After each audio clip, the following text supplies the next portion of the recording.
Üçüncü isə basketbol cekballa başlanılır. Cekbal nədir? Cekbal odur ki, cekbal.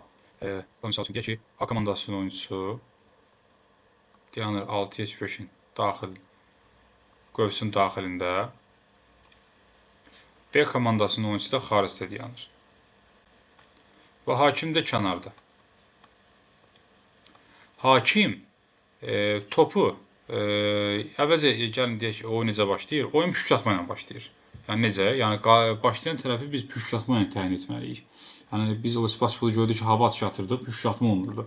Amma burada püşkü qazanan komanda bu prosesə cekbal deyilir. Yəni bu oyunun başlanma prosesinə cekbal deyilir.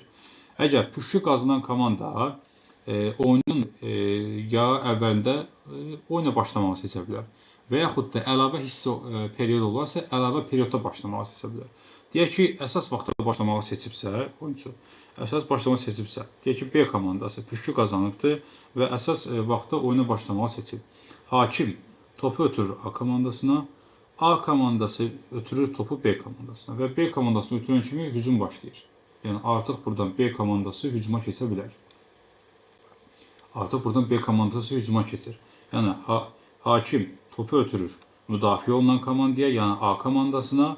A komandası oyunçusu isə püşkü hansı komanda qazanırsa, yəni oyuna hansı komanda başlayıbsa, topu ona ötürür ki, o oyuna başlasın. Və burada bu A ilə B arasında 1 metr məsafə olmalıdır. Yəni mütləq şəkildə məsafə gözlənməlidir burada.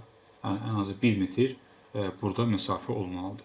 Deməli, oyunumuz püşkatma ilə oyuna kim başlayacaq müəyyənləşir. Püşkatmadan sonra oyunumuz cekballa başlayır. Cekbal odur ki, hakim topu verir müdafiə olunan oyuncuya və müdafiə olunan oyuncu topu pasla buradan atacaq. Deyək ki, A komandasının oyuncusuna və A komandasının oyuncusu artıq topu hücuma keçə bilər. Deyək ki, top səbətdən keçdi.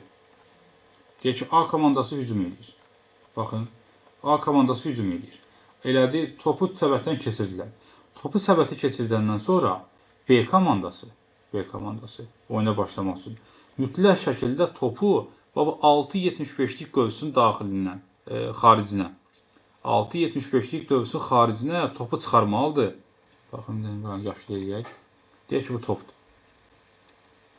O topu çıxarmalıdır. Topu çıxarandan sonra hücum edə bilər.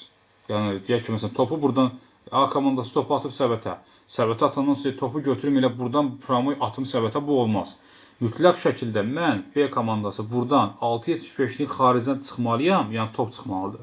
Topu çıxardıb, ondan sonra topla mən hücum edə bilərəm, hücuma keçə bilərəm.